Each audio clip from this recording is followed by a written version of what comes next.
But I have a very special lady that came to visit me. And she took the time to even show up today. I call her my mother-in-love. That's her right back there. Little black lady right there. Yeah, that's her. See her? Mm-hmm.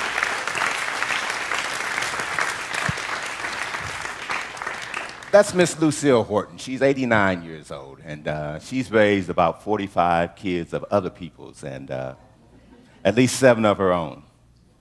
And recently, her and I were on an airplane together, and I asked her, I said, what was it like the first time you flew? You know, you're 89, you've been around for a long time, and you were probably around when planes started flying. So what was it like when you first flew? And she told me that she didn't fly until she was in her 40s. She wasn't going to have nothing to do with those contraptions. She said she would not get in a plane. Heck with that. And then one time she got a call, and her firstborn, her oldest son, her first son, who had moved to New York, had been shot. And they said that he probably wouldn't make it to the next day. He had less than a day to live. And she said, Michael, I got on that contraption, I got on that plane, and that plane could not move fast enough to get me to my baby. And she got on that plane, and she said that when she arrived at the hospital, her son didn't die the next day. He hung around for a little while. But the guy who shot him, okay? Strange story, strange story. Guy moves to New York. He doesn't know anybody in this group. There's a bunch of folks that are out playing cards, okay, around the table, just playing cards. And this guy's inside the building, not even with the guys playing cards. The guys playing cards, they get in an argument. All of a sudden, somebody pulls out a gun and somebody shoots a gun, okay? The bullet goes past the guy it was meant to hit, through the building, through the wall, and hits her son in the stomach. Don't know any of these people from Man in the Moon, doesn't have a friend or nobody in New York, and mom has to come and look out for her baby.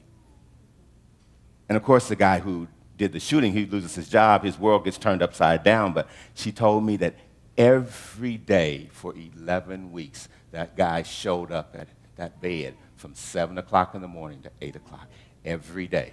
His family took care of her every need. They fed her, they provided her with lodging, provided her with travel. And at 11 weeks after her son passed, they drove her back to Mississippi to bury her son. The police and the prosecutors, all those folks were really upset with her because they wanted to prosecute the young man for murder. You know, they had a good case. All they needed to do was have her say, yeah, that was cool. And she said no. She said it wouldn't bring back her son, and it wouldn't make a difference, and it wouldn't change any life, and it would just ruin another life. And she refused.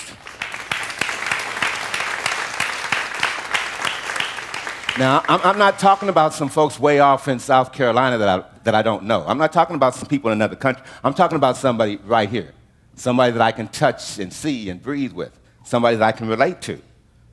That lets me know that, yes, it really is possible to forgive folks. Even in the most extreme conditions, you can still show love.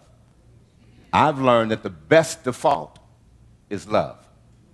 When you don't have a clue about what else to say, what else to do, where else to go, then say, well, what would love do? And that'll probably get you on the right path. And that's what she did. And she tells me that those folks stayed in touch with her and wrote her every week for decades and decades. That's power. That's the power that comes with being able to be happy for someone else.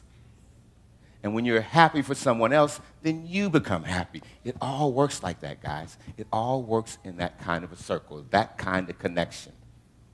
So if you want to be as sharp as my mother-in-law, I would suggest that you find a way to show some love, and maybe someday somebody will refer to you in such a loving manner as their mother or father-in-law.